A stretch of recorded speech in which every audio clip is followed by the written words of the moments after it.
Hello दोस्तों, स्वागत है आपका मेरे यूट्यूब चैनल परीक्षा प्लान में। तो कैसे हैं आप लोग? आई होप अच्छे होंगे। तो जैसा कि आप लोगों को पता है कि एनसीईआरटी से एसएसटी में पढ़ा रही हूँ। तो पिछले वीडियो में चौथा लेसन मैंने पढ़ाया था, नवारंभ जिसका नाम था। आज 5वां अध्याय पढ़ेंगे, साम्राज्यों का उदय। अच्छा लेसन है और क्लास 6 कंप्लीट मैं पढ़ा चुकी हूँ। क्लास 7th की बुक का ये 5वां अध्याय है। तो चलिए वीडियो को शुरू करते हैं। वीडियो देखने के बाद यदि आपको अच्छा लगे, हेल्पफुल लगे तो वीडियो को लाइक और शेयर कीजिएगा। और यदि आप चैनल पर नए हैं तो चैनल को सब्सक्राइब कर लीजिए। प्लेलिस्ट मैंने बना दी है, वहाँ पर आपको सभी वीडियो एक साथ मिल जाएंगी।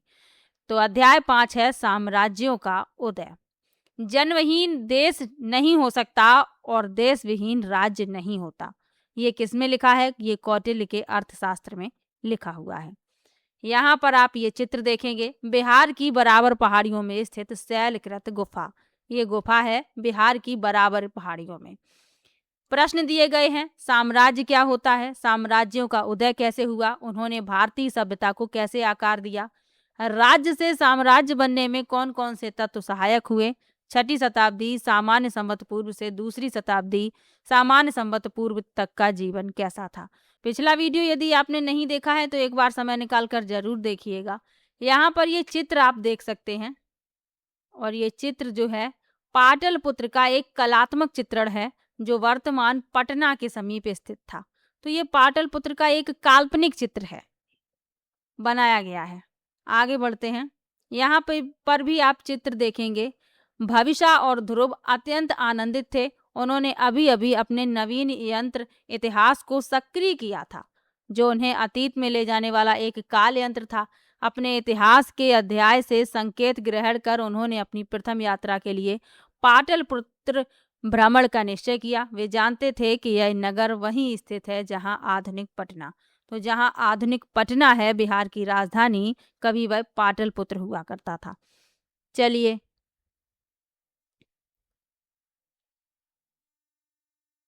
यहाँ पर ये चित्र देख लीजिए।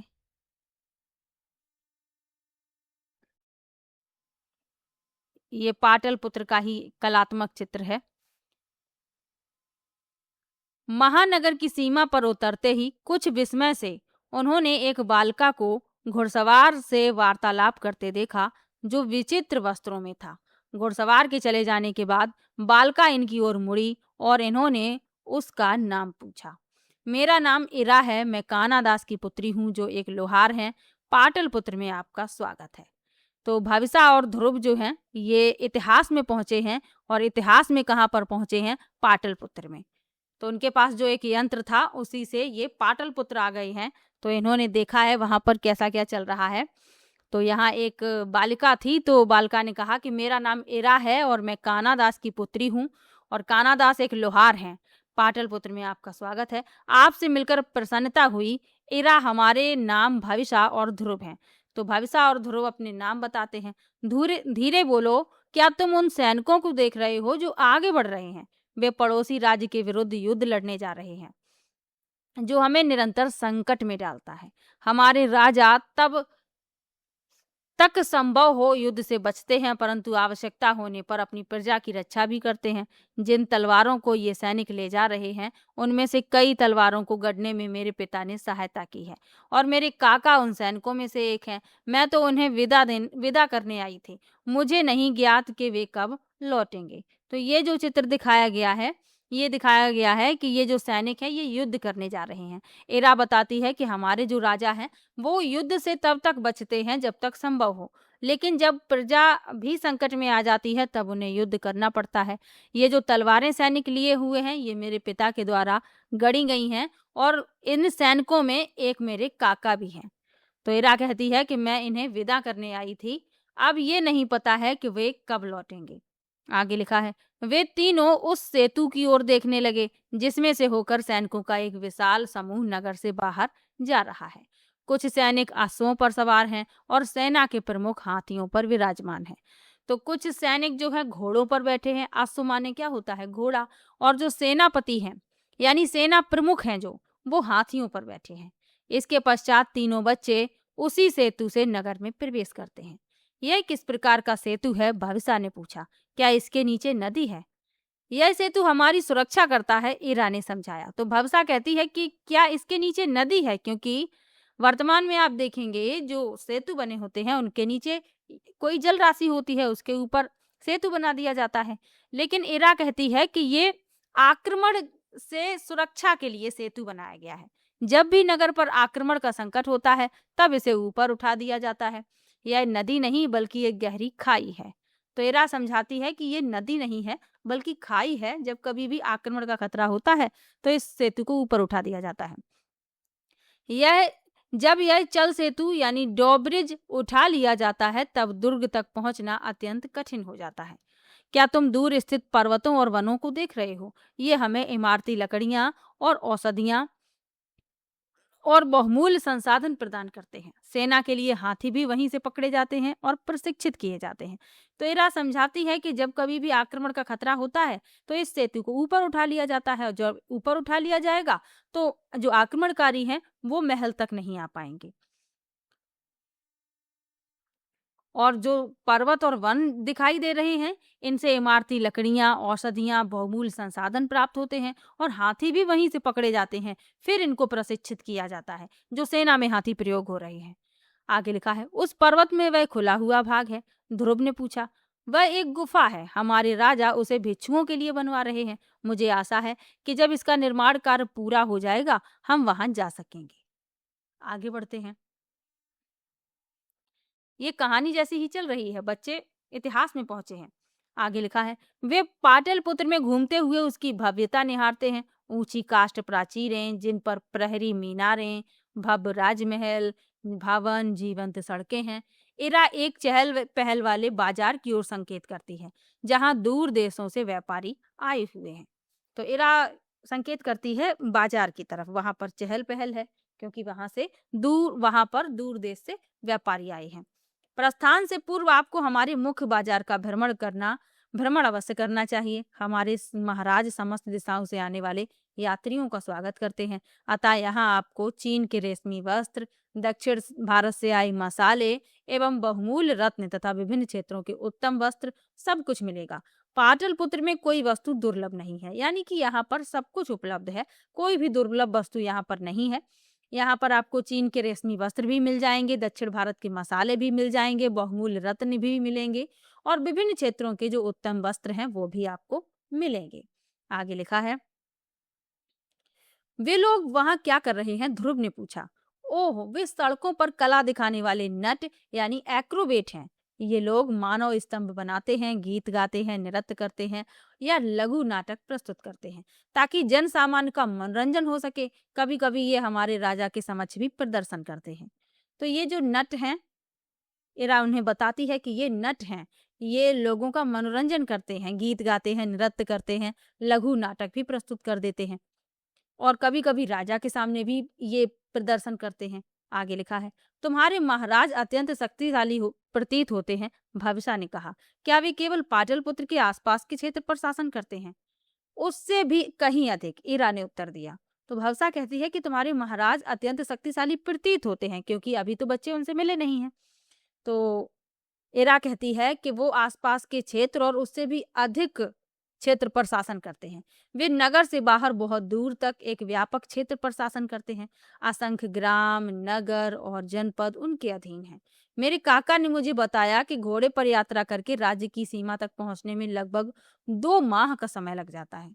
तो राज्य की सीमा तक पहुंचने में 2 माह का समय लगता है और राजा का शासन दूर दूर तक है। तो आप ये अनुमान लगा सकते हैं कि जो यहाँ के राजा हैं उनका शासन बहुत दूर दूर तक है।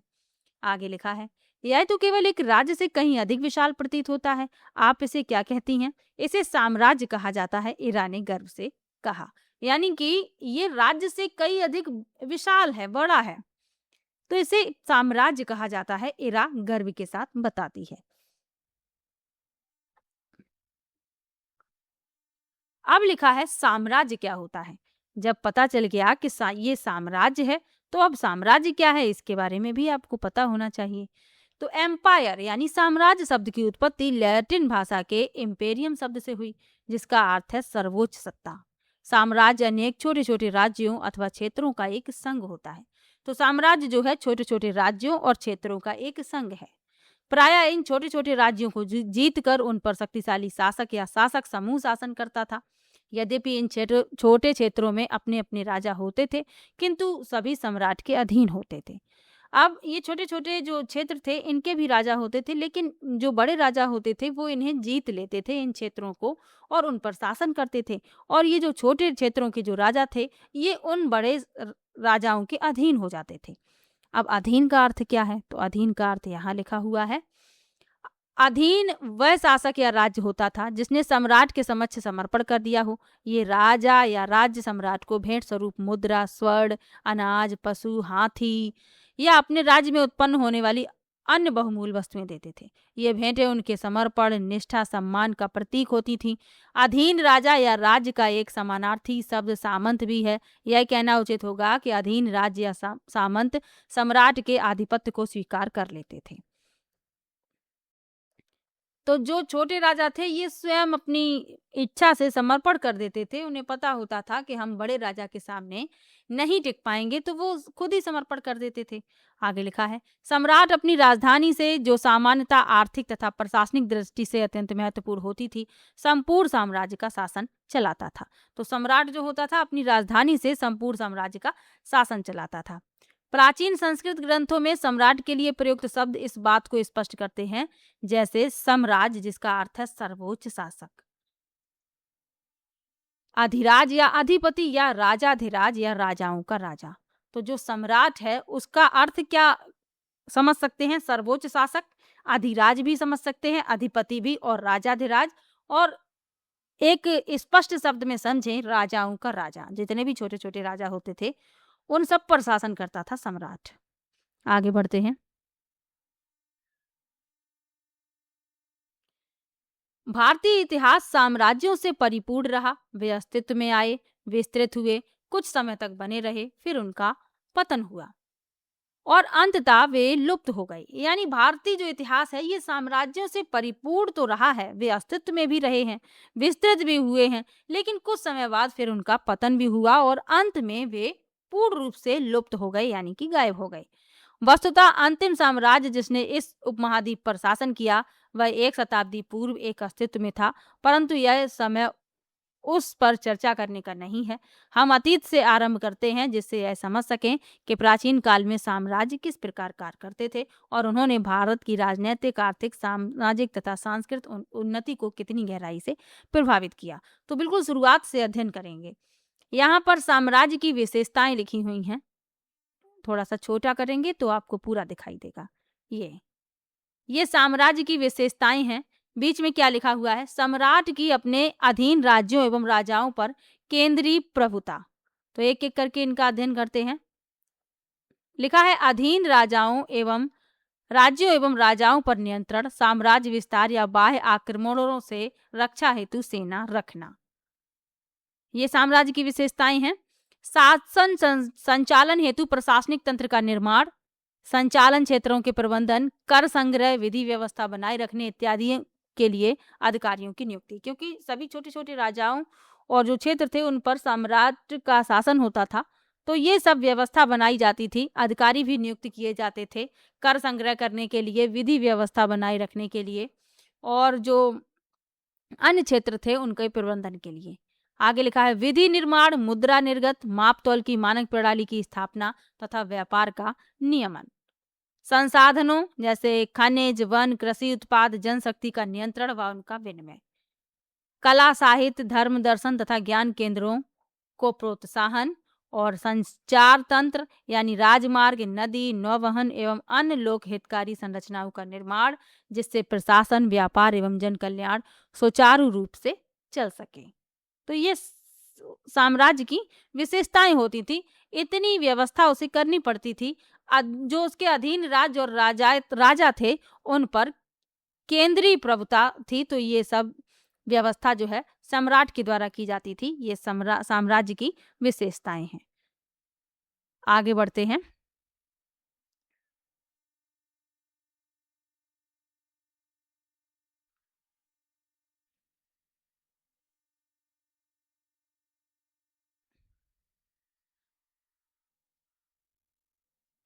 आगे लिखा है सामान्यतः सम्राट स्थानीय राजाओं या प्रमुखों को अपने प्रति निष्ठा तथा भेंट के बदले अपने क्षेत्रों का प्रशासन करने की अनुमति देते थे। अब कोई राजा अच्छी सी भेंट लेकर आता तो राजा प्रसन्न होकर उसे अपने क्षेत्र पर प्रशासन करने की अनुमति भी दे देते थे कि जाओ तुम अपने क्षेत्र पर प्रशासन करो। यहाँ पर ये चित्र देख सकते हैं। प्रशिक्षित सेनाएं पड़ोसी राज्यों को जीतने, उन पर नियंत्रण स्थापित करने तथा साम्राज्य की सीमाओं की सुरक्षा करने हेतु भेजी जाती थी। तो ये प्रशिक्षित सेना थी पड़ोसी राज्य को जीतने के लिए, उन पर नियंत्रण स्थापित करने के लिए और जो साम्राज्य की सीमा थी उन्हें सुरक्षित करने के लिए भेजी जाती थी। यहाँ पर आप चित्र देख सकते हैं। सामरिक दृष्टि से महत्वपूर्ण स्थलों जैसे साम्राज्य की सीमाओं पर दुर्ग युक्त नगर, तो ये जो नगर हैं और ये दुर्ग आप देख रहे हैं, तो दुर्ग युक्त नगर यानी कि बस्तियां निर्मित किए जाते थे। राजा महाराजा यहाँ पर रहते थे और यहाँ आम जनता रहती थी। ये बस्ती आप देख सकते हैं। यहाँ पर आप देखेंगे साम्राज्य विस्तार हेतु कोई राज्य सर्वप्रथम अपने सीमावर्ती क्षेत्रों पर आक्रमण कर उन्हें विजित करने का प्रयास करता था। तो सबसे पहले जो साम्राज्य होते थे, जो उनके सीमावर्ती क्षेत्र थे, सबसे पहले उन पर आक्रमण करके उन्हें जीतने का प्रयास करता था, फिर उन्हें अपने अधीन कर लेता था।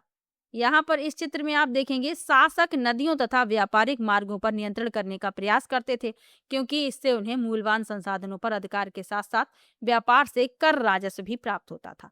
तो शासक होते थे जो ये नदियों और व्यापारिक मार्गों पर सबसे पहले तो सीमावर्ती राज्यों पर नियंत्रण करते थे, फिर नदियों पर नियंत्रण करते थे, व्यापारिक मार्गों पर, क्योंकि इससे उन्हें मूल्यवान संसाधनों के अधिकार भी मिलते थे और जो कर राजस्व था वो भी प्राप्त होता था।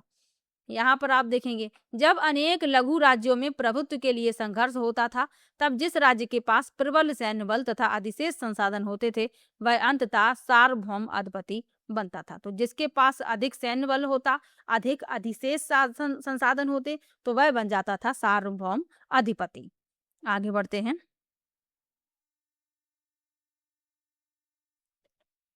लिखा है व्यापार, व्यापारिक मार्ग तथा श्रेणियां यानी गिल्ड्स। तो दूरस्थ क्षेत्रों में सैन्य अभियान संचालित करना जितना सरल प्रतीत होता था, वास्तव में उतना सरल नहीं होता था।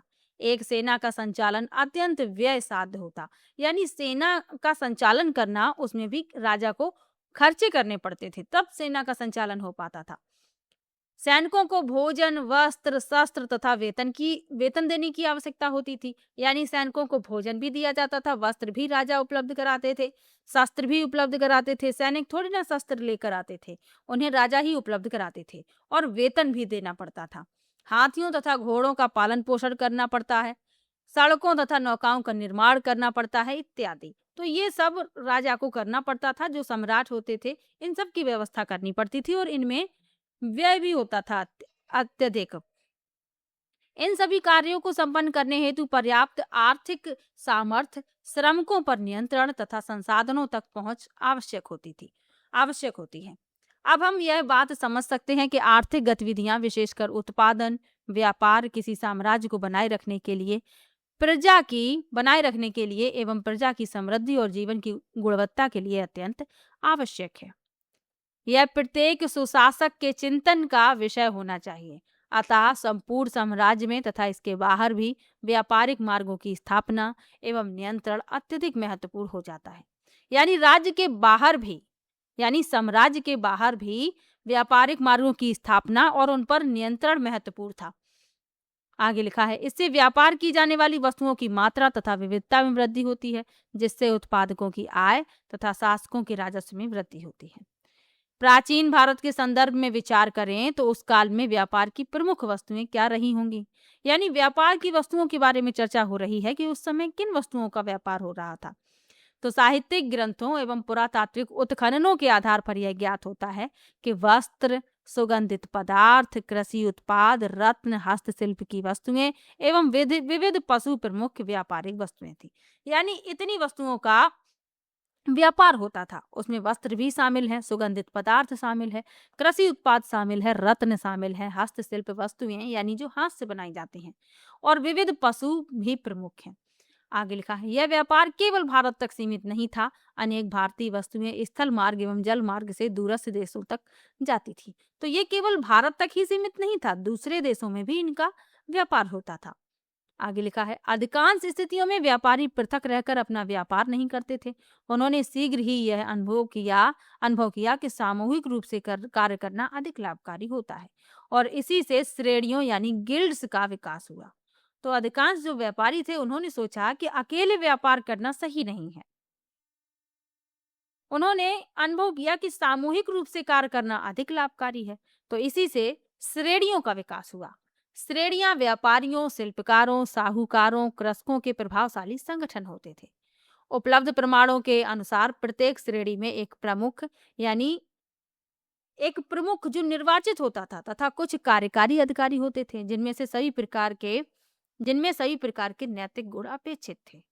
दो कारणों से व्यापारी श्रेणियां एवं विशिष्ट संस्था के रूप में मानी जाती थी। दो कारणों से व्यापारी श्रेणियां एक विशिष्ट संस्था के रूप में मानी जाती थी। तो कौन कौन सी दो श्रेणियां हैं? प्रथम, वे ऐसे लोगों को एकत्र करती थी जो परस्पर प्रतिद्वंदी नहीं अपितु सहकर्मी बन जाते थे। अब अगर प्रतिद्वंदी को एकत्र करेंगी तो उनमें आपस में लड़ाई होती रहेगी, तो ऐसी लोगों को एकत्र किया जाता था जो प्रतिद्वंदी नहीं होते थे बल्कि सहकर्मी होते थे। उन्होंने यह समझ लिया था कि संसाधनों, बाजार की सूचनाओं, मांग आपूर्ति की स्थिति, श्रमिक व्यवस्था आदि का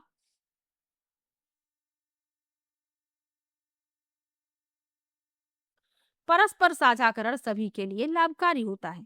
द्वितीय, जैसा कि एक प्राचीन ग्रंथ में कहा गया है, कृषक, व्यापारी, पशुपालक, साहूकार एवं शिल्पकार सभी अपने अपने वर्ग हेतु नियम बनाने में स्वतंत्र थे। दूसरे शब्दों में श्रेणियों को अपने आंतरिक नियमों का निर्माण करने की स्वतंत्रता प्राप्त थी और राजा इसमें हस्तक्षेप नहीं करता था। वह ऐसा करता भी क्यों जब व्यापार फल फूल रहा हो।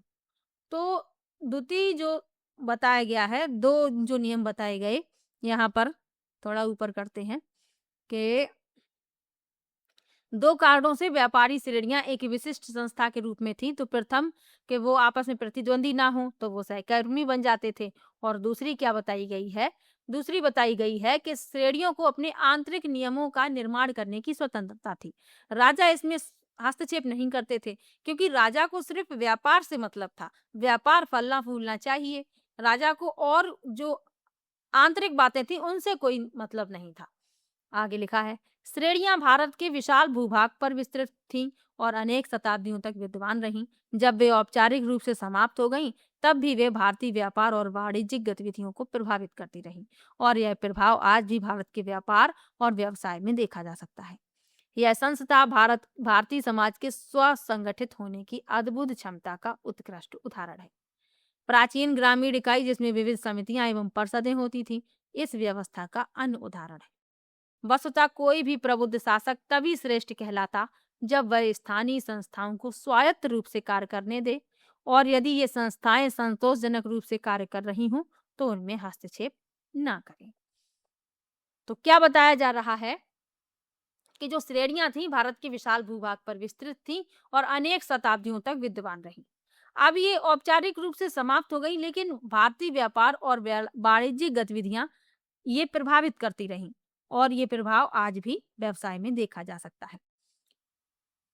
और ये जो संस्था थी, ये भारतीय समाज के स्वगठित होने की अद्भुत क्षमता का उत्कृष्ट उदाहरण है।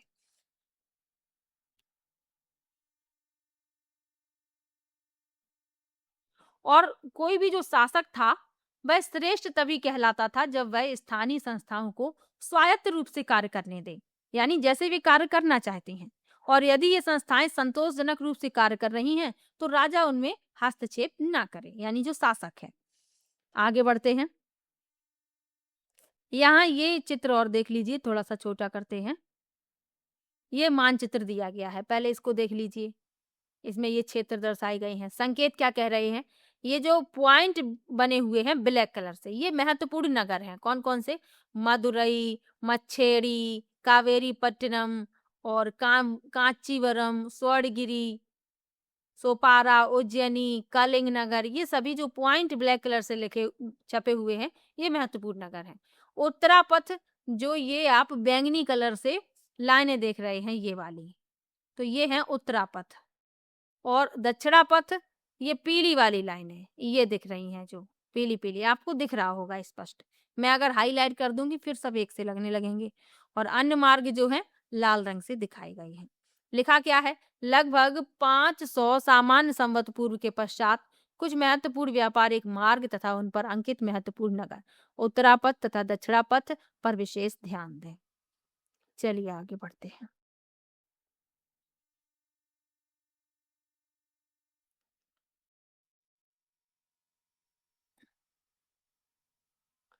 अब लिखा है मगध का उदय। अब मगध का उदय कैसा हुआ, कैसे हुआ, इसके बारे में लिखा है।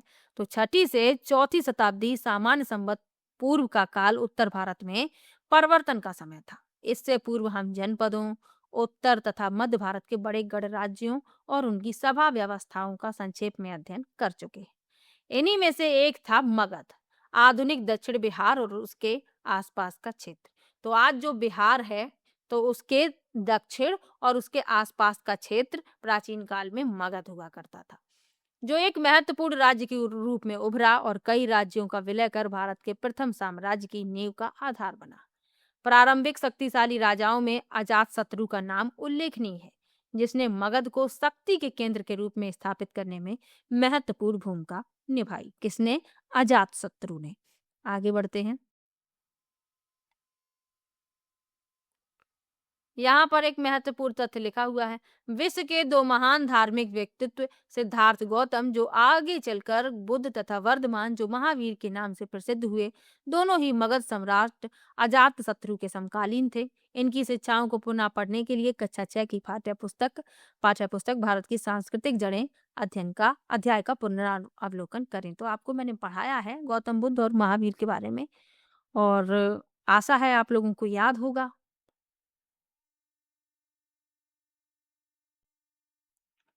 आगे लिखा हुआ है, मगध साम्राज्य संसाधनों से समृद्ध गंगा के उपजाऊ मैदानों में स्थित था, जहां उपजाऊ भूमि, प्रचुर मात्रा में इमारती लकड़ी प्रदान करने करने वाले वन तथा हाथी जैसे महत्वपूर्ण पशु थे। तो मगध जो साम्राज्य था, ये गंगा के उपजाऊ मैदानों में स्थित था। यहाँ पर उपजाऊ भूमि भी थी और प्रचुर मात्रा में इमारती लकड़ी भी प्रदान करने वाले वन थे, और हाथी जैसे महत्वपूर्ण पशु जो है उन्हीं वनों में रहते थे, वहीं से पकड़ लिए जाते थे, फिर प्रशिक्षित किए जाते थे। आगे लिखा है, यह भी ध्यान रखने वाली बात है कि लौह धातु का उपयोग कृषि एवं युद्ध कलाओं सहित अन्य तकनीकी परिवर्तनों का प्रमुख कारण बना। निकट के पर्वतीय क्षेत्रों से प्राप्त लौह अयस्क एवं अन्य खनिज संसाधन मगध साम्राज्य के विस्तार में अत्यंत सहायक सिद्ध हुए।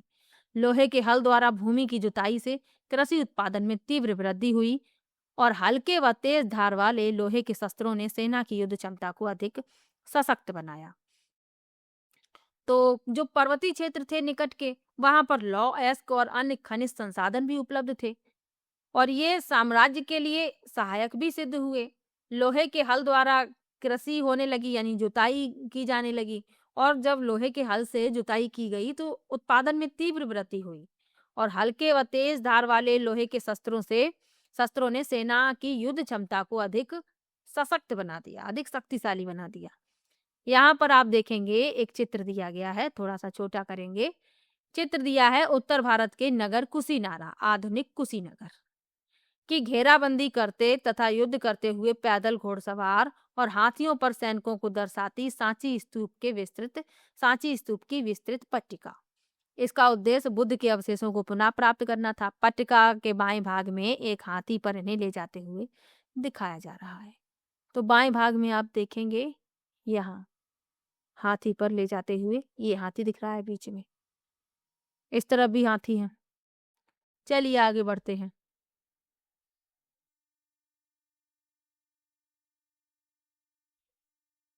आगे लिखा है, अधिशेष यानी सरप्लस अन्न उत्पादन ने अधिक लोगों को कला एवं शिल्प की ओर उन्मुख होने का अवसर प्रदान किया, जिनकी मांग साम्राज्य के भीतर और बाहर दोनों जगह थी। गंगा तथा सोन नदियों से व्यापार को भौगोलिक लाभ मिलता था, क्योंकि इनका उपयोग यातायात के लिए किया जाता था।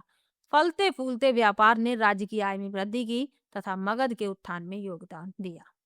यहाँ पर आप ये सिक्के देख रहे हैं, ये महापद्म नंद का चांदी का एक आहत सिक्का है। जो शासक था महापद्म नंद, उसी का ये चांदी का सिक्का है, आहत सिक्का है। आगे लिखा है,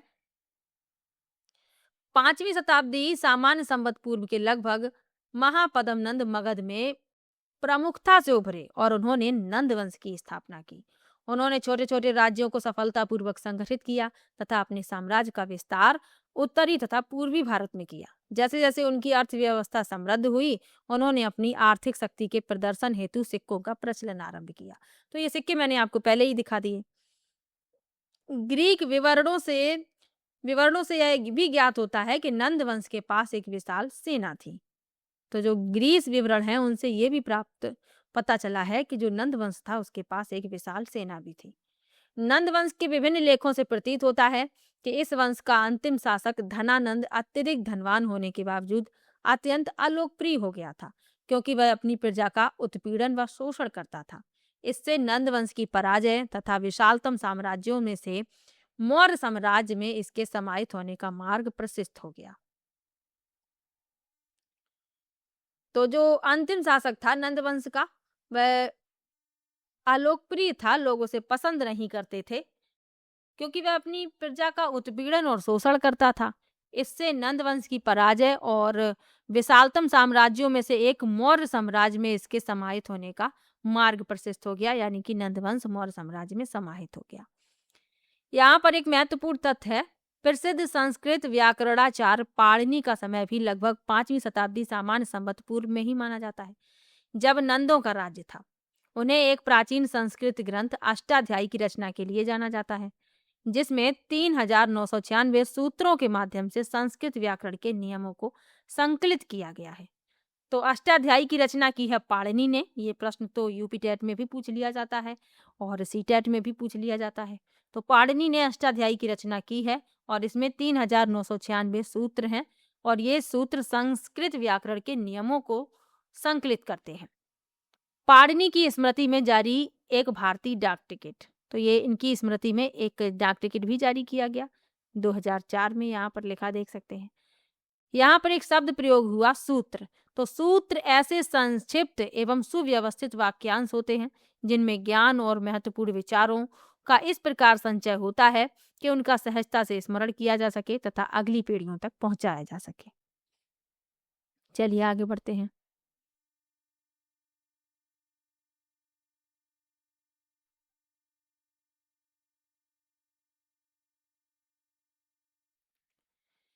यहाँ पर लिखा हुआ है यवनों का आगमन। अब यवनों का आगमन कैसे हुआ मगध में? तो जब भारतीय उपमहाद्वीप के पूर्वी भाग में स्थित मगध में विविध घटनाएं घटित हो रही थीं, उसी समय उत्तर पश्चिम क्षेत्र में क्या हो रहा था? यह एक प्राचीन मार्ग के निकट स्थित था जो भूमध्य सागरीय क्षेत्र को भारत से जोड़ता था और यहाँ अनेक लघु राज्य विद्यमान थे। ग्रीक वृत्तांतों के अनुसार उन राज्यों में पौरव वंश प्रमुख था, जिसके शासक थे राजा पुरु यानी पोरस। पोरस की कहानी शायद आपने पढ़ी हो। यहाँ पर ये आप मानचित्र देख सकते हैं। संकेतक यहाँ देखेंगे अलेक्जेंडर का मार्ग दर्शाया गया है लाल रंग से। इस वाले मानचित्र में देखिएगा, ये जो रेड कलर की लाइन आप देख रहे हैं तिरछी टेढ़ी मेढ़ी, तो ये अलेक्जेंडर का मार्ग है और ये नीले रंग से दिखाई गई है वो है नदियां। यहाँ पर आप देखेंगे अलेक्जेंडर का साम्राज्य पीले रंग से दिखाया गया है अलेक्जेंडर का, और अलेक्जेंडर का मार्ग इसमें लाल रंग से दर्शाया गया है और युद्ध जहां जहां ये क्रॉस आप देख रहे हैं वहां वहां युद्ध हुए हैं। आइए आगे बढ़ते हैं। यहाँ पर ये समय रेखा में दर्शाया गया है 334 से 331 सामान्य संवत पूर्व। मैसिडोनिया के एक युवा और शक्तिशाली ग्रीक शासक अलेक्जेंडर ने ग्रीस पर पूर्व में हुए फारसी आक्रमणों का बदला लेने के लिए फारसी साम्राज्य के विरुद्ध अभियान चलाया। उस समय फारस शासित भारत के उत्तर पश्चिम क्षेत्र के कुछ भारतीय सैनिकों ने ग्रीक सेना के विरुद्ध लड़ाइयां लड़ी। अलेक्जेंडर ने फारसी साम्राज्य पर विजय प्राप्त की, जिसके परिणाम स्वरूप वहां ग्रीस संस्कृति का प्रभाव व्यापक रूप से फैला। उसका साम्राज्य अब 3 महाद्वीपों में विस्तृत हो गया था, जो इस विश्व इतिहास के सबसे बड़े साम्राज्यों में से एक था। तो ये अलेक्जेंडर यहाँ पर दर्शाए गए हैं, ग्रीक शासक थे ये। फारसी और ग्रीक साम्राज्यों में प्रांतों के शासक क्षत्रप थे।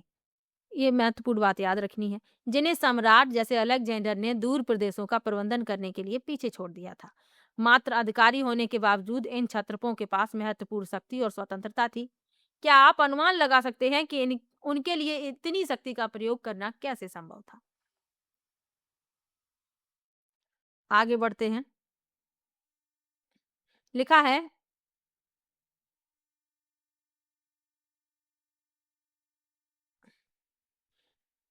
जब युद्ध के उपरांत अलेक्जेंडर ने राजा पुरु से पूछा कि उसके साथ कैसा व्यवहार किया जाए, तब पुरु ने उत्तर दिया, एक राजा की तरह। इस उत्तर से प्रभावित होकर अलेक्जेंडर ने उन्हें उनके ही राज्य का छत्रप नियुक्त कर दिया। अपने शिक्षकों की सहायता से राजा पुरु और अलेक्जेंडर के मध्य हुए युद्ध के विषय में और अधिक विवरण प्राप्त करें। तो आप लोगों ने शायद एक सीरियल भी देखा होगा, तो उसमें इस युद्ध को बहुत अच्छे से दर्शाया गया है। आगे बढ़ते हैं। फारस वापस आकर अलेक्जेंडर को विद्रोह तथा राजनीतिक उथल पुथल का सामना करना पड़ा। बेबीलोन में बीमार पड़ने और मात्र 32 वर्ष की आयु में निधन के बाद उसका विशाल साम्राज्य शीघ्र ही उसके सेनापतियों और क्षत्रपों के बीच विभाजित हो गया, जिन्होंने अपने स्वतंत्र राज्य स्थापित कर लिए। तो जब अलेक्जेंडर की मृत्यु हो गई तो इन लोगों ने अपने अपने राज्य स्थापित कर लिए। आगे बढ़ते हैं। ये समय रेखा दर्शाई गई है। अलेक्जेंडर की मृत्यु बेबीलोन में हुई थी, तो ये भी याद रखिए। दुनिया के अंतिम छोर तक पहुंचने के लिए उत्सुक अलेक्जेंडर ने आगे की ओर बढ़ते हुए भारत में अपना अभियान प्रारंभ किया। पंजाब में राजा पोरिस को पराजित किया और स्थानीय जनजातियों एवं शासकों के भीषण प्रतिरोध का सामना करते हुए कई नगरों में नरसंहार किया। ग्रीक अभिलेखों में उल्लेख है कि कुछ लड़ाइयों में महिलाओं ने पुरुषों के साथ कंधे से कंधा मिलाकर युद्ध किया। अलेक्जेंडर स्वयं एक युद्ध में गंभीर रूप से घायल हो गया था। थके हुए और घर की याद में उसके सैनिकों ने लड़ने की इच्छा खो दी और भारत में गंगा नदी की ओर जाने से इनकार कर दिया। अतः अलेक्जेंडर और उसकी सेना का एक भाग फारस की ओर पीछे हट गया, लेकिन दक्षिण में तटीय मार्ग और ईरान के सघन रेगिस्तानी क्षेत्रों से की गई यात्राओं के परिणाम स्वरूप प्यास, भूख और बीमारी के कारण सैनिकों को भारी क्षति हुई।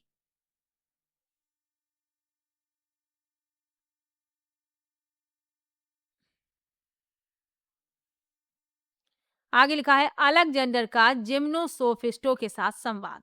तो एक संवाद दिया गया है जिम्नो सोफिस्टो के साथ अलेक्जेंडर का।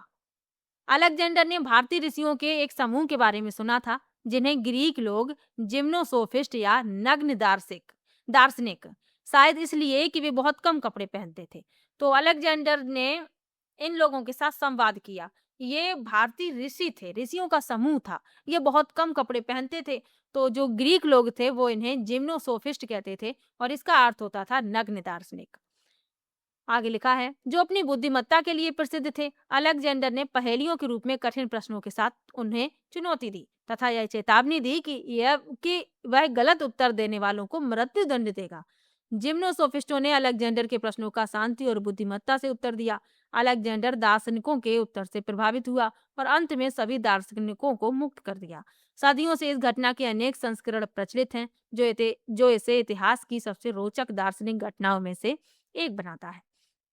एक विवरण के अनुसार अलेक्जेंडर ने पूछा, जीवन या मृत्यु में कौन अधिक शक्तिशाली है? ऋषि ने उत्तर दिया, जीवन, क्योंकि वह लंबा है, जबकि मृत्यु नहीं। अलेक्जेंडर ने फिर प्रश्न किया कि कोई व्यक्ति सबसे अधिक प्रिय कैसे हो सकता है?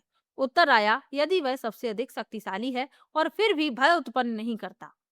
तो बहुत ही अच्छी बात, आप लोग भी ये बात जान सकते हैं कि यदि कोई व्यक्ति सबका प्रिय बनना चाहता हो तो ये कैसे संभव है? तो जो ऋषि थे उन्होंने उत्तर दिया कि यदि वह सबसे अधिक शक्तिशाली है और फिर भी भय उत्पन्न नहीं करता है तो वह सबका प्रिय होगा। संभवतः यह शक्तिशाली शासक के लिए एक संकेत था। बहुत ही अच्छी बात लिखी हुई है। इतिहासकार इस प्रकार के वैचारिक संवादों को ग्रीक और भारतीय दर्शन परंपराओं के मध्य एक महान बौद्धिक संगम के रूप में देखते हैं। यहाँ पर आप एक ग्रीक सिक्का भी देख सकते हैं, जिसमें संभवतः घोड़े पर सवार अलेक्जेंडर को हाथी पर पोरस पर आक्रमण करते हुए दिखाया गया है। चलिए आगे बढ़ते हैं। अब शक्तिशाली मौर्य साम्राज्य के बारे में बताया जा रहा है। पुनः मगध लौटते हैं। बीच में अलेक्जेंडर के बारे में एक कहानी जैसी आ गई थी, तो वो भी बता दी। अब वहां पर पढ़ रहे थे कि जो महापद्म नंद का जो अंतिम शासक था, नंद वंश का धनानंद, तो वह सेना का अलोकप्रिय हो गया था, क्योंकि उसने सेना का भी अलोकप्रिय था और प्रजा का भी, क्योंकि उसने प्रजा का शोषण किया था। अब उसी के आगे पढ़ते हैं। शक्तिशाली मौर्य साम्राज्य कैसे बना शक्तिशाली मौर्य साम्राज्य, इसके बारे में। उत्तर पश्चिम की संक्षिप्त यात्रा के उपरांत आइए हम पुनः मगध लौटे, जहां हमने नंद साम्राज्य का अंत देखा था। जब अलेक्जेंडर अपनी सेना के साथ भारत से लौट गया, उसके कुछ वर्षों बाद लगभग 321 सामान्य संवत पूर्व में एक नए वंश और साम्राज्य का उदय हुआ, जिसका नाम था मौर्य साम्राज्य, जिसकी स्थापना चंद्रगुप्त मौर्य ने की थी।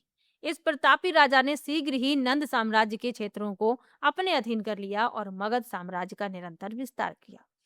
कई विवरणों के अनुसार चंद्रगुप्त ने यह कार्य कुशल व योग्य मार्गदर्शक कौटिल्य की सहायता से पूरा किया।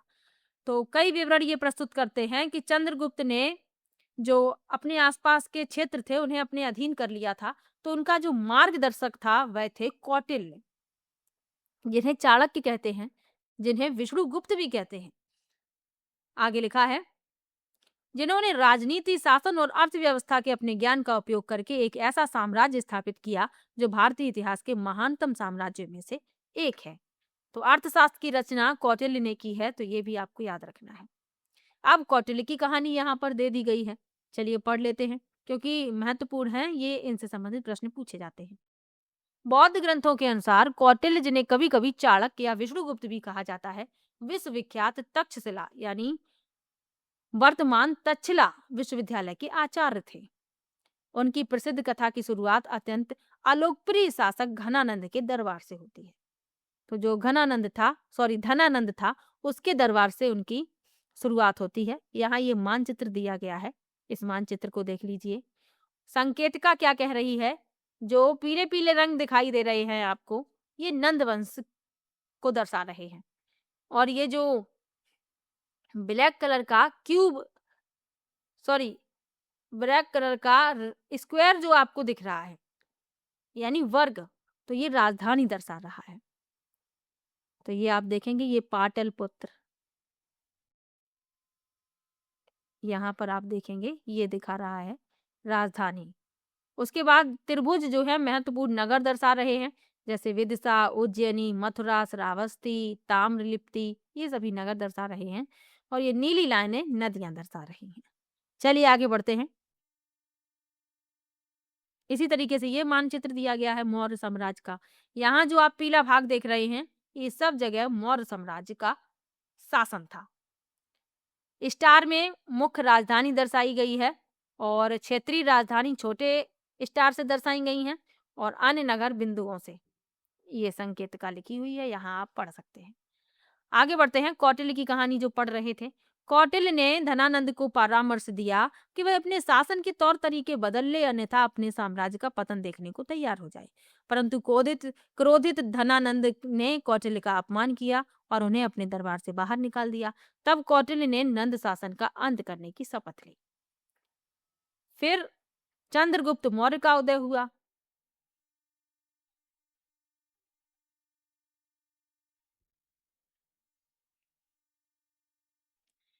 चंद्रगुप्त मौर्य की उत्पत्ति, साहसिक कार्यों के विषय में कई कहानियां विख्यात हैं, लेकिन उनका सामान्य परिचय यह है कि उन्होंने नंद वंश का अंत किया, मगध पर अपने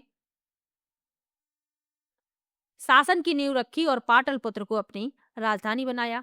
क्या आपको स्मरण है कि मगध को अपनी भौगोलिक स्थिति, सुदृढ़ आर्थिक प्रणाली और समृद्ध व्यापार के कारण कई लाभ थे। इन सब के साथ ही कुशल रणनीतिकार कौटिल्य की सलाह ने चंद्रगुप्त मौर्य को धीरे धीरे अपने साम्राज्य का विस्तार करने में सहायता की।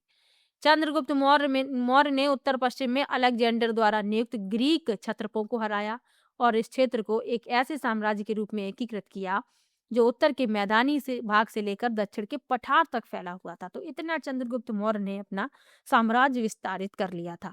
यहाँ पर ये चित्र भी आप देख सकते हैं। चंद्रगुप्त मौर्य के दरबार में मेघस्थनीज, ये मेघस्थनीज हैं, ये चंद्रगुप्त मौर्य के दरबार में आए हुए हैं। और असित कुमार हलधर द्वारा 20वीं सदी का एक चित्रांकन।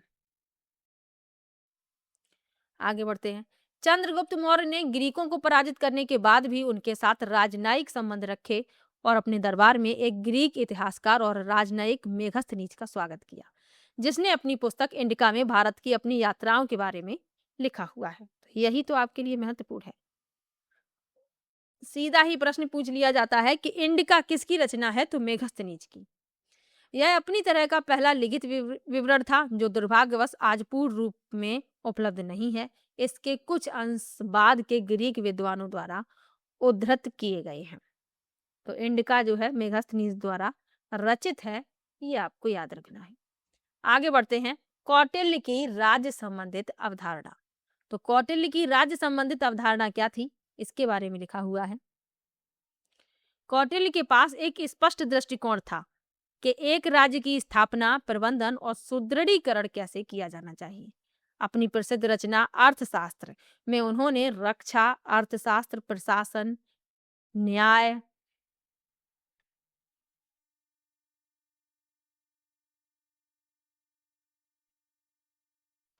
नगर नियोजन, कृषि व्यवस्था, लोक कल्याण जैसे कई विषयों में दिशा निर्देशों का वर्णन किया। याद क्या रखना है, अर्थशास्त्र की रचना किसने की, कौटिल्य ने। ये जो चित्र दर्शाए गए हैं उनके बारे में भी मैं बताऊंगी। आगे लिखा है, उनकी प्रमुख राजनीतिक अवधारणाओं में एक सप्तांग सिद्धांत है जिसके अनुसार राज्य 7 भागों से निर्मित होता है। तो राज्य जो है 7 भागों से निर्मित होता है।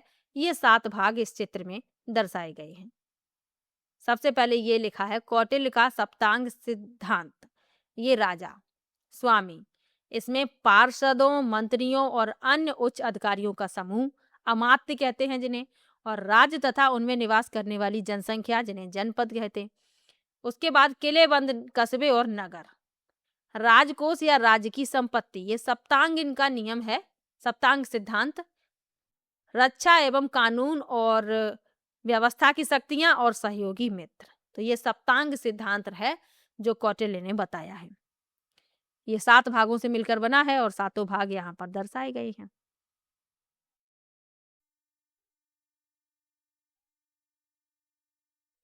आगे लिखा है, कौटिल्य के अनुसार सप्तांगों को एक साथ मिलकर एक व्यवस्थित, सुसंरक्षित, समृद्ध राज्य की स्थापना करनी चाहिए ताकि राज्य के समक्ष जैसी भी परिस्थितियां आए उसे युद्ध और शांति के लिए गठबंधन के माध्यम से बनाए रखा जा सके। उन्होंने समाज में कानून और व्यवस्था के महत्व पर बल दिया जिसके लिए एक सशक्त प्रशासन की आवश्यकता है। उन्होंने भ्रष्टाचार से निपटने के लिए अनेक कानूनों का विवरण दिया और लोगों की भलाई के विरुद्ध जाने वाले किसी भी कार्य के लिए दंड विधान भी निर्दिष्ट किया। तो अर्थशास्त्र इन्होंने अर्थशास्त्र की रचना की है पुस्तक की। यहाँ एक महत्वपूर्ण तथ्य है। कौटिल्य कहते हैं कि एक राजा को अपनी प्रजा के कल्याण को बढ़ावा देकर अपनी शक्ति में वृद्धि करनी चाहिए क्योंकि शक्ति ग्राम क्षेत्र से आती है जो समस्त आर्थिक गतिविधियों का स्रोत है। ग्रामीण क्षेत्र में यानी राजा को ग्रामीण क्षेत्र में उन लोगों पर विशेष अनुग्रह करना चाहिए जो लोगों को लाभ पहुंचाने वाले कार्य करते हैं, जैसे तटबंध या सड़क पुल बनाना, गांव का सौंदर्यीकरण करना अथवा उनकी रक्षा करने में सहायता प्रदान करना। तो ये कौटिल्य कहते हैं कि जो गांव में लोग रहते हैं, ग्रामीण क्षेत्र है, उन पर विशेष अनुग्रह करना चाहिए राजा को क्योंकि ये लोगों को लाभ पहुंचाते हैं। आगे बढ़ते हैं। कौटिल्य के शासन का मूल दर्शन भारतीय मूल्यों के अनुरूप है। अपनी प्रजा की प्रसन्नता में राजा की प्रसन्नता निहित है। प्रजा की भलाई में उसकी भलाई है। राजा को केवल वही अच्छा नहीं मानना चाहिए जो उसे प्रसन्न करे, बल्कि जो उसकी प्रजा को अच्छा लगे उसे अपने लिए भी वह लाभदायक मानना चाहिए। दूसरे शब्दों में राजा कितना भी शक्तिशाली क्यों ना हो, उसे सदैव प्रजा के हितों को प्राथमिकता देनी चाहिए। तो कौटिल्य ये कहते हैं जो शासन का मूल दर्शन उनका है भारतीय मूल्यों के अनुरूप है। कौटिल्य के शासन का जो मूल दर्शन है भारतीय मूल्यों के अनुरूप है। तो ये कहते हैं कि अपनी प्रजा की प्रसन्नता में राजा की प्रसन्नता निहित होती है। जो राजा को अच्छा लगता है वो तो ठीक है, लेकिन जो प्रजा को अच्छा लगता है राजा को उसका भी ध्यान रखना चाहिए। और राजा चाहे कितना भी शक्तिशाली हो, उसे सबसे पहले प्रजा के हितों को ध्यान में रखना चाहिए। आगे बढ़ते हैं।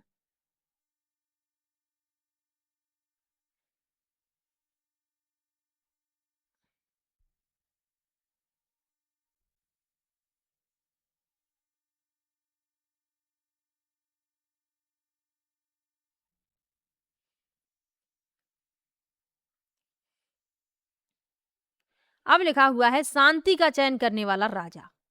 तो एक राजा ऐसा भी हुआ जिसने शांति का चयन किया। तो मौर्य वंश के एक और राजा अशोक थे। चंद्रगुप्त के पौत्र अशोक को प्रशासनिक और धार्मिक दृष्टि से अनेक महत्वपूर्ण उपलब्धियों का श्रेय दिया जाता है। चंद्रगुप्त के पुत्र का नाम था बिंदुसार और बिंदुसार के पुत्र थे अशोक, यानी चंद्रगुप्त मौर्य के ये पौत्र थे। आगे लिखा है, अपने शासन के आरंभिक काल में अशोक अत्यंत महत्वाकांक्षी थे। उन्हें विरासत में एक विशाल साम्राज्य प्राप्त हुआ था, जिसे उन्होंने भारतीय उपमहाद्वीप के दक्षिणी भाग को छोड़कर संपूर्ण भूभाग में विस्तृत किया। इसमें वर्तमान बांग्लादेश, पाकिस्तान, अफगानिस्तान के कुछ भाग भी सम्मिलित थे। हालांकि राज्य विस्तार की प्रक्रिया में घटित एक युद्ध ने अशोक की जीवन की दिशा बदल दी। उनके एक शिलालेख के अनुसार उन्होंने एक बार कलिंग यानी आधुनिक उड़ीसा पर आक्रमण किया तथा भयंकर युद्ध लड़ा। इस युद्ध क्षेत्र में भारी विनाश और मृत्यु को देखकर अशोक ने हिंसा का परित्याग कर यथासंभव शांति और अहिंसा के मार्ग को अपनाने का निर्णय लिया, जो महात्मा बुद्ध की शिक्षा के अनुरूप था। तो कलिंग के युद्ध के बाद इनका मन जो है आहत हो गया था और इन्होंने अहिंसा को अपना लिया था। यहाँ ये चित्र आप देख सकते हैं, नेपाल में रामग्राम स्तूप का भ्रमण करते हुए अशोक का सांची स्तूप की एक पट्टिका से लिया गया दृश्य। शिलालेख क्या होता है? वर्तमान संदर्भ में एक राजा या अधिकारियों द्वारा जनहित के लिए निर्देशित एक आधिकारिक घोषणा। आगे बढ़ते हैं। बुद्ध की शिक्षाओं को अपनाने के उपरांत अशोक ने बुद्ध के संदेश को दूर दूर तक प्रसारित करने के लिए श्रीलंका, थाईलैंड, मध्य एशिया और उससे भी आगे तक अपने दूत भेजे। दूत क्या होते हैं? प्रायः कूटनीतिक प्रकृति के विशेष कार्य के लिए भेजा गया व्यक्ति।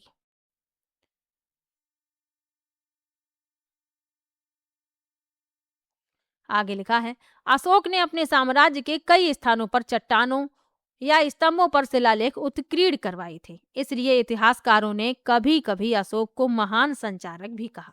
इन शिलालेखों में जनसामान्य के लिए संदेश थे और उन्हें धर्म का पालन करने के लिए प्रोत्साहित किया गया। अधिकांश शिलालेख भारत के कई भागों में लोकप्रिय प्राकृत भाषा में उत्कीर्ण थे। ये शिलालेख ब्राह्मी लिपि में लिखे गए थे।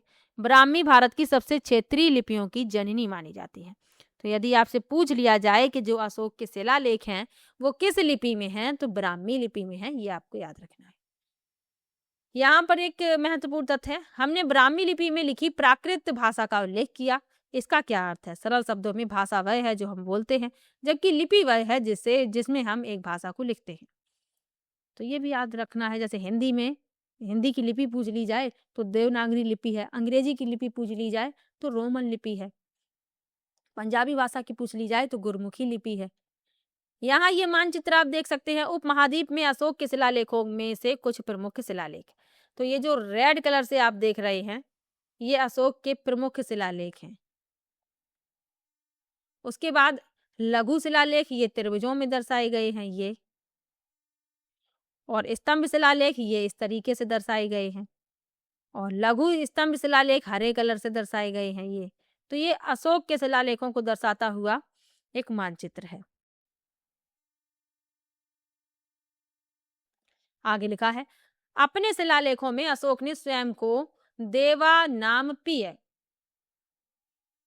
प्रियदर्शी या देवा नाम प्रियदर्शी कहा है। तो ये अशोक के अन्य नाम हैं जो पूछ लिए जाते हैं, तो आपको याद रखना है। पहले शब्द का अर्थ है देवताओं के प्रिय, दूसरे शब्द का अर्थ है दूसरों के प्रति दयालुता से व्यवहार करने वाला।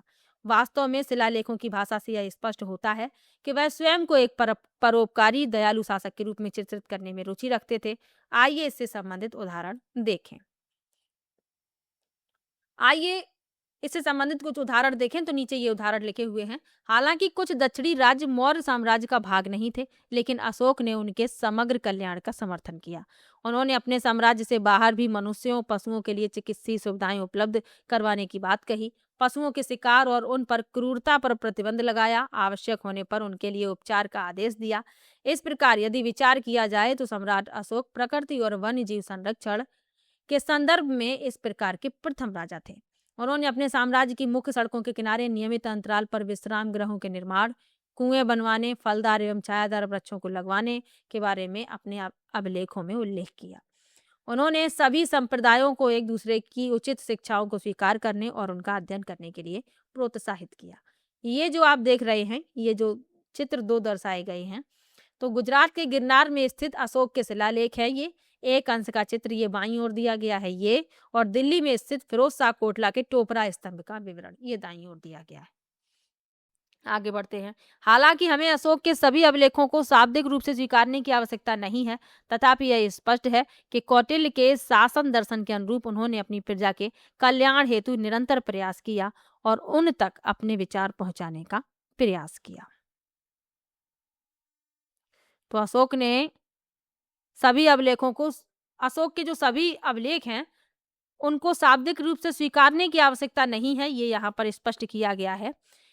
कौटिल्य के जो शासन दर्शन हैं उनके अनुरूप उन्होंने अपनी प्रजा के कल्याण हेतु हमेशा प्रयास किया। उन्होंने यही सोचा कि प्रजा का कल्याण किस तरीके से हो और अपने विचार अपनी प्रजा तक पहुंचाने का प्रयास किया है। लेसन देखिए बड़ा है, थोड़ा 2 मिनट रुक लीजिए और बताइए आप लोगों की पढ़ाई। कोई भी समस्या हो यदि आपको सीटेट एग्जाम से संबंधित, तो आप मुझे इंस्टाग्राम पर फॉलो कर लीजिए, वहाँ पर आप मुझसे डायरेक्ट मैसेज करके पूछ सकते हैं। इसके अलावा आप मेरा टेलीग्राम भी ज्वाइन कर सकते हैं। यदि आपको ये किताब चाहिए हो तो आप इसे एनसीईआरटी की ऑफिशियल वेबसाइट से डाउनलोड कर सकते हैं, और यदि ना कर पा रहे हों तो आप मुझे इंस्टाग्राम पर मैसेज कीजिएगा, मैं इसे टेलीग्राम पर अपलोड कर दूंगी, है ना।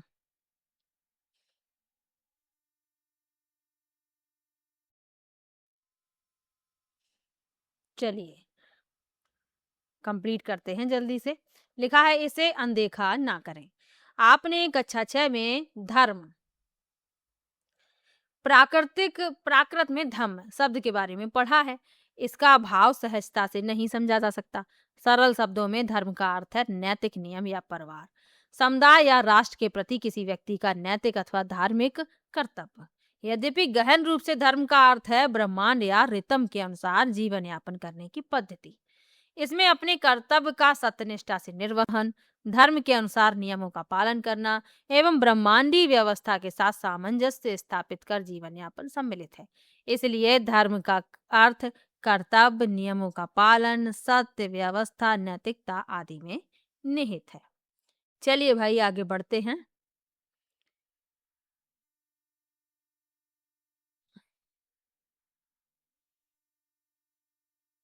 अब यहाँ पर पता लगाने के लिए कहा गया है।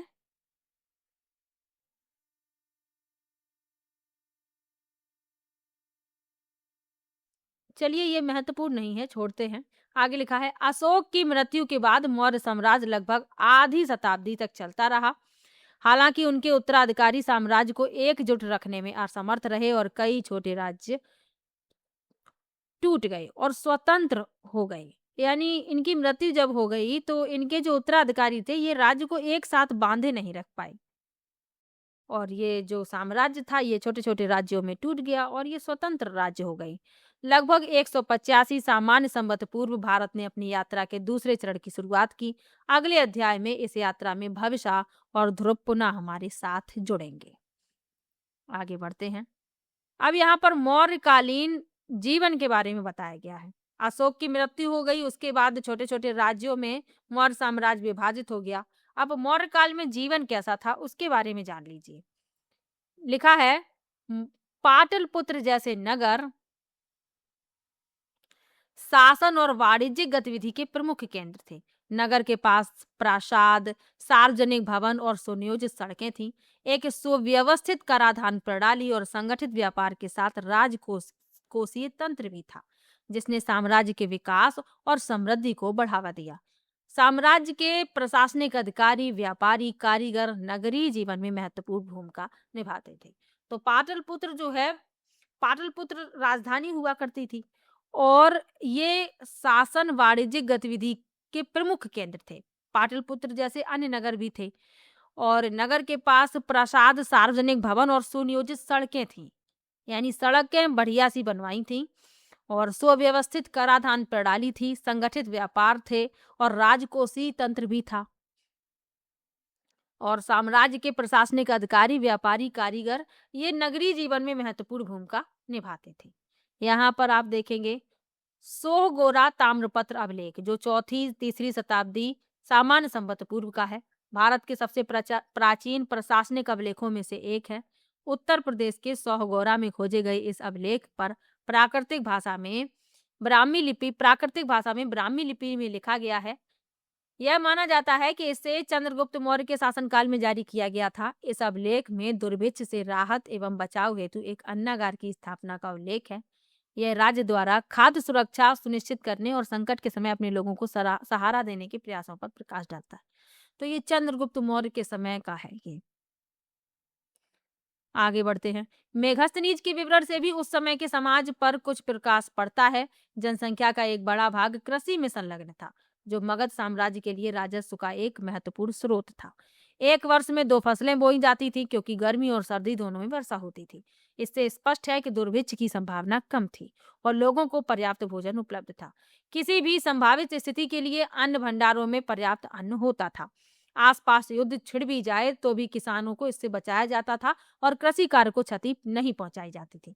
यानी कि बढ़िया सी व्यवस्था थी, कृषि कार्य चरम पर था और जनसंख्या का बड़ा भाग कृषि में संलग्न भी था और ये राजस्व का एक महत्वपूर्ण स्रोत भी था। एक वर्ष में 2 फसलें उगा ली जाती थी, क्योंकि दोनों ही मौसम जो होते थे, सर्दी और गर्मी दोनों में वर्षा होती थी। और अन्न भंडारों में पर्याप्त अन्न भी था। आसपास यदि युद्ध छिड़ जाए तो किसानों को इससे नुकसान नहीं पहुंचाया जाता था, उनकी फसल को कोई भी नुकसान नहीं पहुंचाता था। आगे लिखा है, लोहार, कुम्हार, बढ़ई, जौहरी, अन्य कारीगर नगरों में रहते थे। नगर भली भांति योजनाबद्ध थे। सड़कों पर पहचान सूचक लगे थे। संदेश वाहकों के माध्यम से संचार होता था, जो एक स्थान से दूसरे स्थान पर संदेश पहुंचाते थे।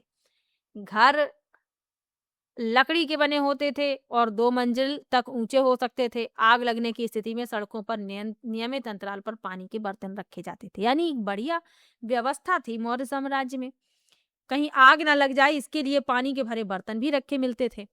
बाद के विवरणों में उल्लेख है कि लोग सूती कपड़े पहनते थे, जो घुटनों से नीचे टखनों तक पहुंचते थे और ऊपरी वस्त्र को वे अपने कंधों पर डालते थे। कुछ लोग अलंकृत चमड़े के जूते पहनते थे और उन जूतों के तलवे मोटे होते थे ताकि वे लंबे दिखें। आगे बढ़ते हैं। चित्र में दर्शाई गई कृति मूर्तिकला की सुंदरता और उत्कृष्टता के साथ साथ कई महत्वपूर्ण संदेश देने वाला एक उत्कृष्ट उदाहरण है। इसका शीर्ष भाग अशोक द्वारा वाराणसी के पास स्थित सारनाथ में बनवाया गया था। सारनाथ वह स्थान है जहां महात्मा बुद्ध ने अपना पहला प्रवचन दिया था और यह धर्म चक्र प्रवर्तन के नाम से विख्यात है। इस कलाकृति के 4 सिंह राजकीय शक्ति के प्रतीक हैं। ये जो चिन्ह आप देख रहे हैं, इसकी बात हो रही है। कलाकृति के नीचे चक्राकृति यानी वलयाकार में 4 शक्तिशाली पशुओं हाथी, बैल, घोड़ा और सिंह को दर्शाया गया है। ये आप नीचे देख रहे हैं, इसमें हाथी, बैल, घोड़ा और सिंह। इसके साथ ही धर्म चक्र जो महात्मा बुद्ध की शिक्षाओं के प्रतीक है, वह भी इस पर अंकित है। यह चित्र आप में से कईयों को परिचित लगता है। वास्तव में इस स्तंभ को भारत के राष्ट्रीय प्रतीक के रूप में चुना गया है। तो ये भारत का राष्ट्रीय प्रतीक है, जो यहीं से लिया गया है। इसमें संस्कृत का आदर्श वाक्य सत्यमेव जयते अर्थात सत्य की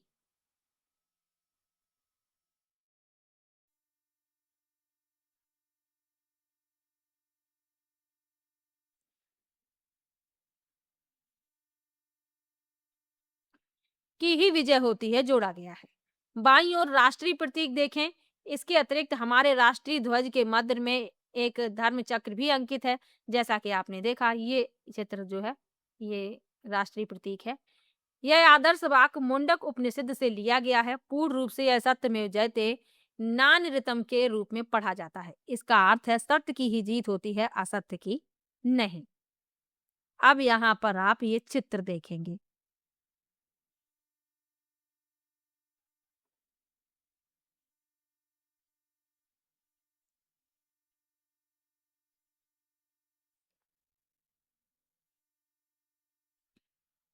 ये तो आपने देख लिया, ये राष्ट्रीय प्रतीक जो है। मौर्य अपने अत्यधिक पॉलिश किए गए चमकदार स्तंभों के लिए प्रसिद्ध थे, जैसा कि सारनाथ स्तंभ के शीर्ष में देखा जा सकता है। ये चमकदार पॉलिश है इन पर। अब यहाँ पर आप देखेंगे मौर्यकालीन जीवन और लोगों के कुछ प्रमुख योगदान। ये आप देखेंगे पकी हुई मिट्टी यानी टेराकोटा से निर्मित नृत्य करती हुई बालिका की कलाकृति, उसके शिरोवस्त्र, केश विन्यास और आभूषण पर ध्यान दें तो आप देख सकते हैं। इसके बाद ये वाला चित्र आप देखेंगे पकी मिट्टी से निर्मित देवी की मूर्ति, ये देवी की मूर्ति है, पकी मिट्टी से निर्मित है। उसके बाद नीचे ये जो मूर्तियां दिखाई गई हैं, अब ये खंडित है मूर्तियां, कुछ के हाथ नहीं हैं और टूटी हुई हैं, जैसी प्राप्त हुई हैं वैसी रखी हुई हैं। देवी चंवर धारण किए हुए ये वाली मूर्तियों में, और यहाँ पर सप्त मातृकाओं या सात मातृ देवियों की पकी मिट्टी की कलाकृतियां, एक सतत परंपरा इसमें दर्शाई गई है। ये 7 देवियां हैं, 1 2 3 4 5 6 7। और यहाँ पर पकी मिट्टी की घोड़े के सिर की कलाकृति, लगाम की विस्तृत संरचना पर ध्यान दें। ये लगाम आप देख सकते हैं किस तरीके से पकी मिट्टी की है, ये घोड़े की सिर की कलाकृति। यहाँ पर कला और वास्तुकला दर्शाई गई है। ये है भारत में पत्थर से बनी प्राचीन संरचनाओं में से एक सांची का महान स्तूप। यह भारतीय वास्तुकला के उत्कृष्ट उदाहरणों में से एक है। इस बात पर ध्यान दें कि इसकी मूल संरचना ईंटों से बनी है, यानी जो मूल संरचना है वो किसकी है, ईंटों से बनी। बाद में इसे पत्थर का उपयोग करके इसे विस्तृत किया गया। कहा जाता है कि अशोक ने ध्यान, आराधना और अध्ययन के लिए ऐसे कई स्तूप, चैत्य और विहार बनवाए थे। तो अशोक ने ऐसे कई स्तूप, विहार और चैत्य बनवाए थे। यहाँ पर आप देखेंगे धौली यानी वर्तमान उड़ीसा की राजधानी भुवनेश्वर के समीप चट्टान पर उकेरी गई एक पूर्णकाय हाथी की मूर्ति। ये हाथी की मूर्ति आप देख सकते हैं, ये सूंड है, ये देखो हाथी के दांत, ये सूंड है, ये पैर आप देख रहे हैं। यह महात्मा बुद्ध के प्रतीक महात्मा बुद्ध को प्रतीक के रूप में दर्शाता है। इसके निकट ही चट्टान पर अशोक का एक शिलालेख भी उत्कीर्ण है। चलिए आगे बढ़ते हैं।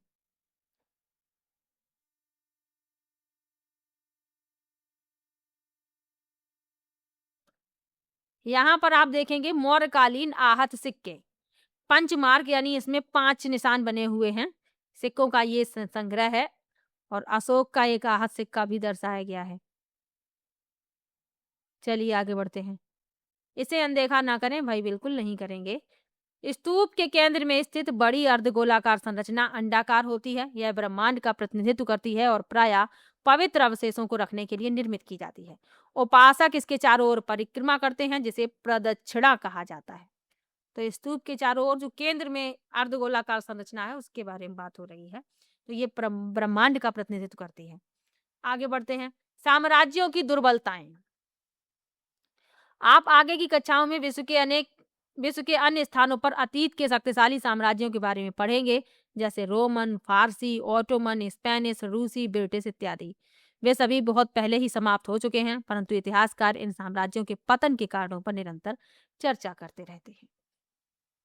जैसा कि हमने देखा कि इन कारणों में से एक साम्राज्य के कुछ क्षेत्रों का स्वतंत्र होने का प्रयास है। ऐसा तब होता है जब सम्राट को युद्ध या सूखे के समय अधिक संसाधनों की आवश्यकता होती है। इसके फलस्वरूप स्थानीय शासकों पर कर की मांग बढ़ जाती है। इससे उनमें असंतोष की स्थिति उत्पन्न होती है। यदि एक शक्तिशाली सम्राट के बाद एक दुर्बल सम्राट आता है तो स्थानीय राजा या प्रमुख इस अवसर का लाभ उठाने का प्रयास करते हैं और सम्राट को कर देना बंद कर देते हैं। साथ ही एक साम्राज्य जितना वृहत होता है उसे एक साथ संगठित रखना उतना ही कठिन होता है। जैसा कि अलेक्जेंडर के साथ हुआ, सुदूर क्षेत्र प्रायः साम्राज्य से अलग होने वाले पहले क्षेत्र होते हैं। अंत में प्राकृतिक आपदाओं के कारण होने वाले आर्थिक संकट भी साम्राज्य के पतन के कारण बन सकते हैं। अतः साम्राज्य अपने आप में एक विरोधाभास की तरह है। एक ओर वे राजनीतिक एकता स्थापित कर सकते हैं, जैसा कि मौर्य साम्राज्य ने लगभग संपूर्ण भारतीय उपमहाद्वीप में किया था। वे छोटे छोटे राज्यों के बीच में युद्ध को कम या समाप्त भी कर सकते हैं। वास्तव में एक सुप्रबंधित साम्राज्य छोटे युद्धरत राज्यों की तुलना में अधिक समृद्धि ला सकता है।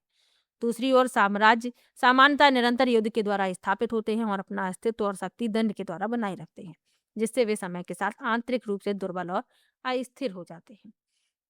यहाँ पर यह समय रेखा के द्वारा दर्शाया गया है कि कब किसका शासन रहा। महाजनपद काल यहाँ से यहाँ तक दर्शाया गया है।